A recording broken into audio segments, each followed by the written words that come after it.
Justru yang menjelaskan tentang ayat-ayat Al-Quran bukan orang Islam, tapi malah orang Katolik, orang Kristen. Contohnya Edis TV.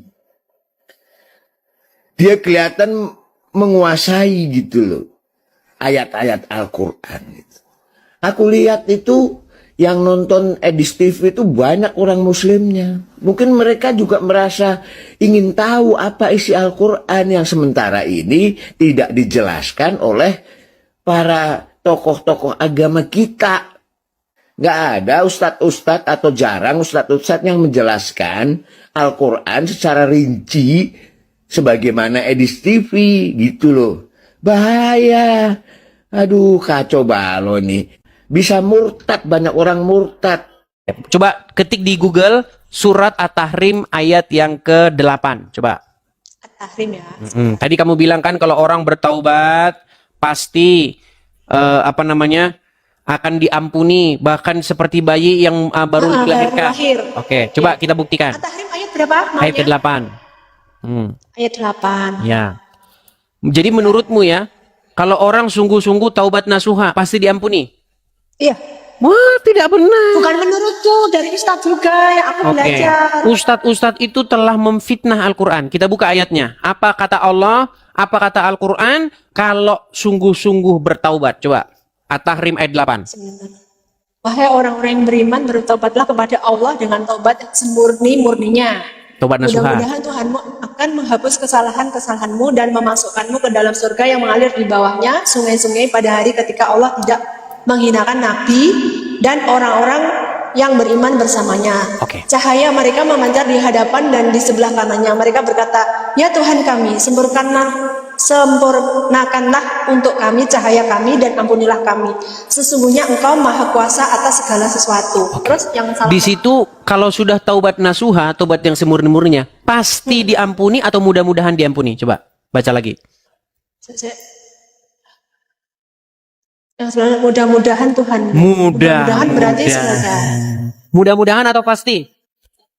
Mudah-mudahan. Mudah-mudahan. Jadi kalau Kak Yuni bertaubat dengan taubat nasuha, mudah-mudahan. Coba sekarang saya tanya. Iya mudah. Sekarang saya tanya. Yang ngomong mudah-mudahan diampuni siapa? Surat At-Tahrim ayat 8. Iya, yang bicara di situ siapa? Yang berfirman mudah-mudahan Tuhanmu akan mengampuni siapa? Allah. Masa Allah ngomong mudah-mudahan Tuhanmu akan mengampuni? Nah, coba. Mungkin yang mengartikan gimana? Masuk akal nggak Allah bilang bertaubatlah kamu dengan taubatan nasuha, mudah-mudahan Tuhanmu. Loh, masa Allah ngomong mudah-mudahan Tuhanmu? Coba baca lagi coba. Mudah-mudahan Tuhanmu, betul nggak?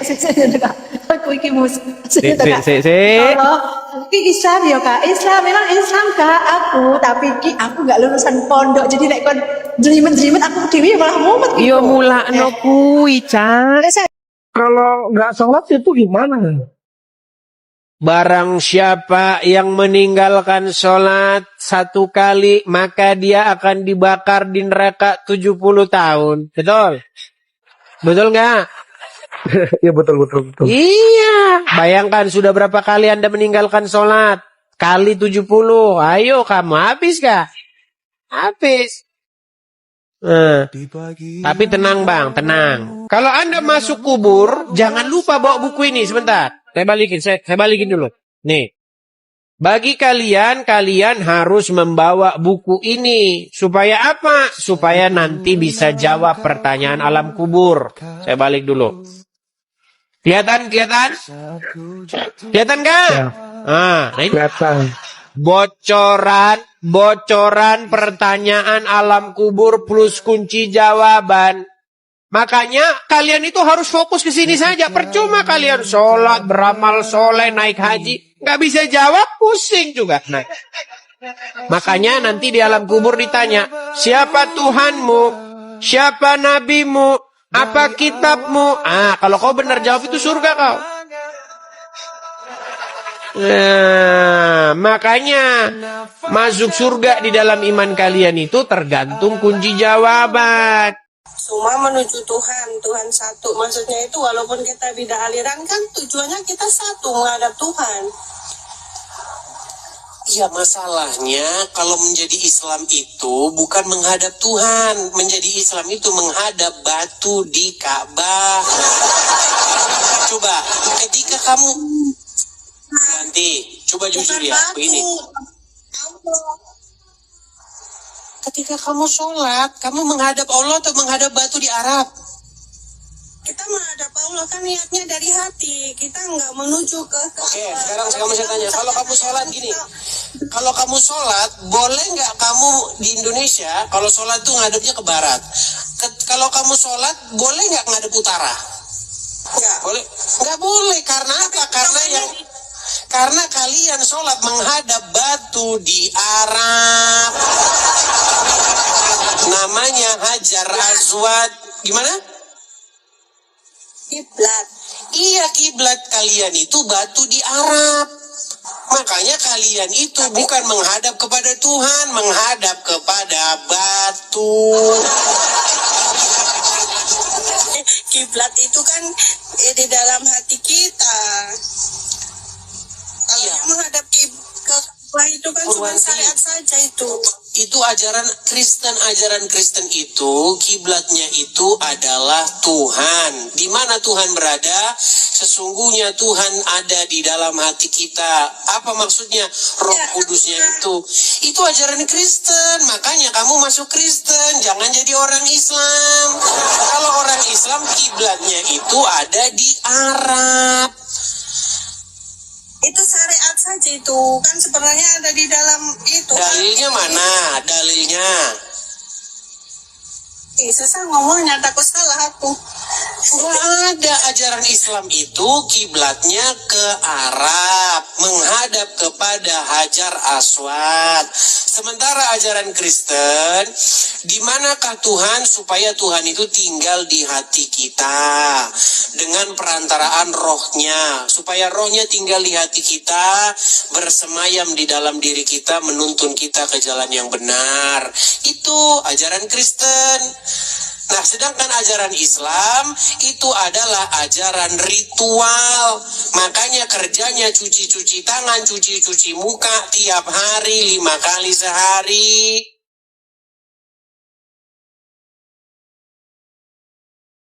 Kita menghilangkan hadas. Kalau menghilangkan hadas, mandi. Pakai sabun. Gimana?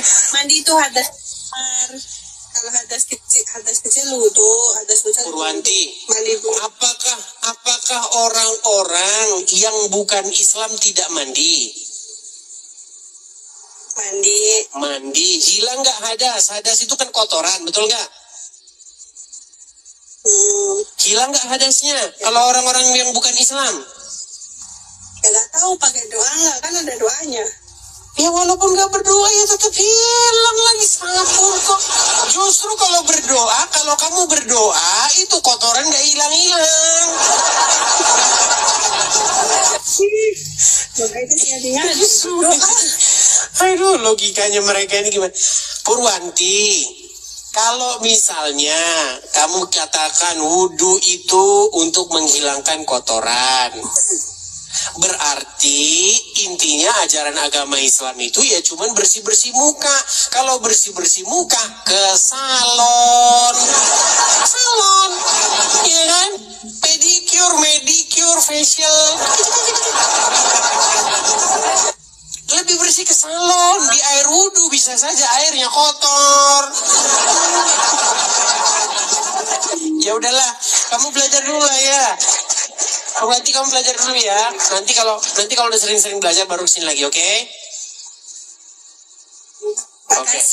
Oke, sama-sama. Semoga kamu mendapatkan kebenaran ya. Ya, HM Fajri, silakan nyalakan kamera Anda. HM Fajri. Halo Bang Edis, Halo Bang, Muslim Bang?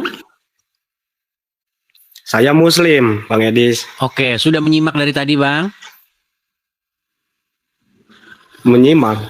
Menyimak. Berarti betul ya, ibunya Muhammad Aminah berarti selingkuh dengan pria lain. Betul? Betul tidak?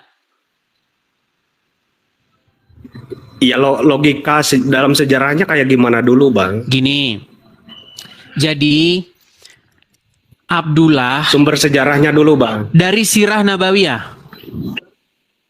Masalahnya umat Islam tidak tahu itu dia masalahnya.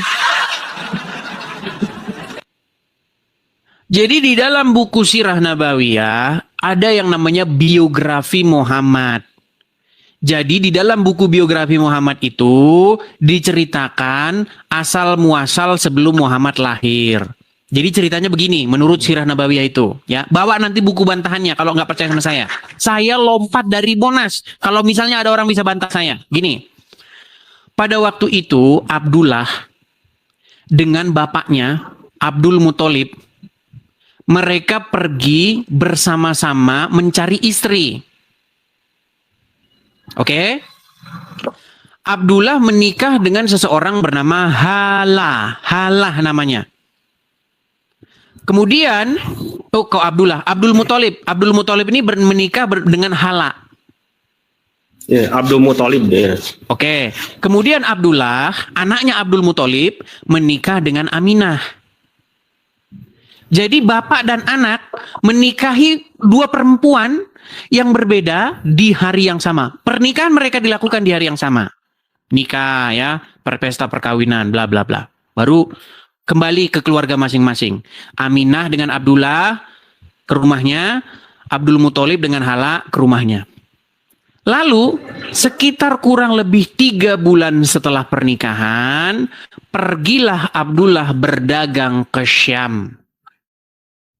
Tetapi Abdullah tidak pernah kembali lagi ke rumah karena dia meninggal dunia di dalam perjalanan perdagangannya itu. Menurut riwayat-riwayat Islam dikatakan Aminah ditinggal dalam keadaan hamil. Pasca menikah ya. Pasca menikah itu. Nah, tetapi yang menjadi keheranannya, anaknya Abdul Muthalib itu bisa lebih tua 2 sampai 4 tahun dari Muhammad. Padahal Anaknya orang siapa? namanya Hamzah bin Abdul Muthalib.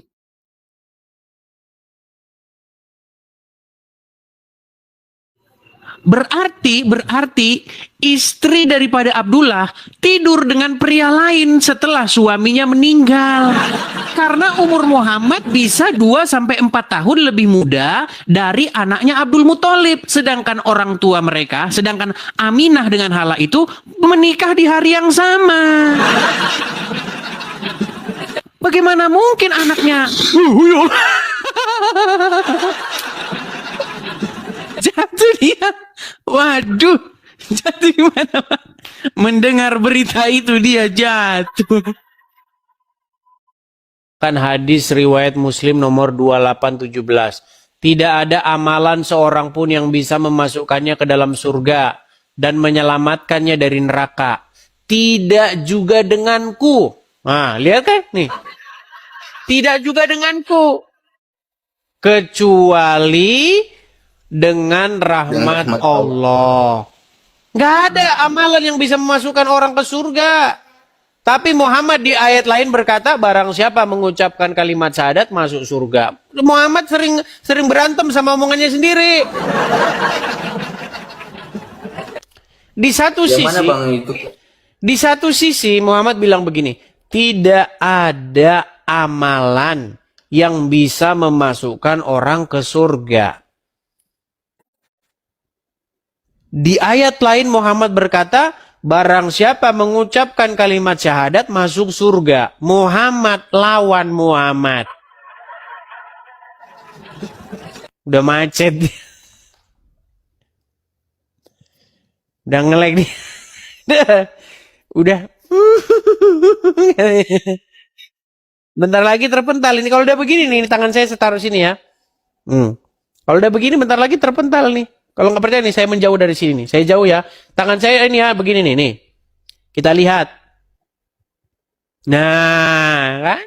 Sudah ku bilang.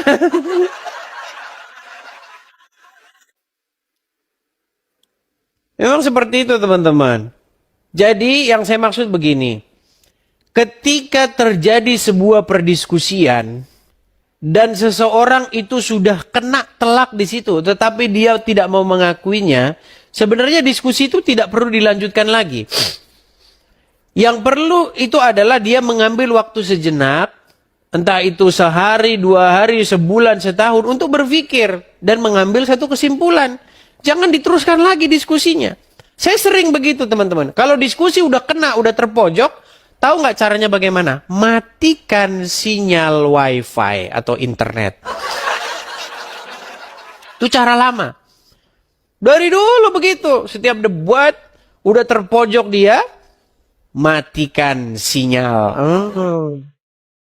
Supaya apa? Supaya tidak ketahuan kalau turun. Orang penulis Al-Quran saja itu murtad. Penulisnya. Wih. 2 penulis wahyu yang murtad. Nih. Di masa kenabian dalam berbagai literatur hadis dan sirah diceritakan ada 2 sahabat Nabi yang beliau percaya sebagai sekretarisnya untuk menulis wahyu setelah keluar dari Islam. Dalam hal ini Bukhari ya, dalam Sahih Al-Bukhari bab alamat al-nubuwah fil al-Islam meriwayatkan sebuah hadis ya, ada seorang Nasrani dari Bani Najjar yang masuk Islam. Nih, saat memeluk Islam, ia membaca dan menulis surat Al-Baqarah dan Ali Imran. Ia pun memiliki kedudukan sebagai sekretaris Nabi. Selanjutnya ia murtad dan kembali memeluk agama Nasrani, seperti yang banyak yang terjadi sekarang, Bang. Justru yang menjelaskan tentang ayat-ayat Al-Quran bukan orang Islam, tapi malah orang Katolik, orang Kristen. Contohnya Edis TV. Dia kelihatan menguasai gitu loh ayat-ayat Al-Quran. Aku lihat itu yang nonton Edis TV itu banyak orang muslimnya. Mungkin mereka juga merasa ingin tahu apa isi Al-Quran yang sementara ini tidak dijelaskan oleh para tokoh-tokoh agama kita. Nggak ada ustadz-ustadz atau jarang ustadz-ustadz yang menjelaskan Al-Quran secara rinci sebagaimana Edis TV gitu loh. Bahaya. Aduh, kacau balau nih. Bisa murtad, banyak orang murtad. Shalom saudara-saudara, terima kasih sudah menonton video ini. Kiranya Tuhan Yesus memberkati kita semuanya. Amin. Teman-teman, kita sudah dengarkan apa yang disampaikan oleh Bapak tadi. Bagaimana beliau mengatakan bahwa begitu banyak orang-orang sekarang ini lari kepada Edis TV. Mereka belajar kitab, yaitu Quran mereka. Kenapa bisa demikian? Karena Edis TV mengajarkannya secara terperinci. Dan ini bisa berakibat banyak orang-orang akan meninggalkan kepercayaannya dan memilih menjadi pengikut Yesus. Dan memang apa yang disampaikan oleh Bapak ini adalah fakta. Ya teman-teman, bagaimana banyak orang-orang sekarang belajar ke Edis TV. Mereka masuk ke room Edis TV, mereka membahas ya kitab, yaitu Quran mereka. Dan justru mereka seolah-olah bertanya kepada Edis TV, bahkan mereka diajari oleh Edis TV. Dan bahkan teman-teman, ya kalau kita lihat ya, dalam hal ini kita netral ya teman-teman. Edis TV mengajarkannya dengan sopan ya, dengan kata-kata yang membangun ya teman-teman. Bahkan ketika ada orang-orang yang memaki-maki Edis TV selalu menjawab dengan sopan, menjawab dengan kata-kata yang baik ya teman-teman.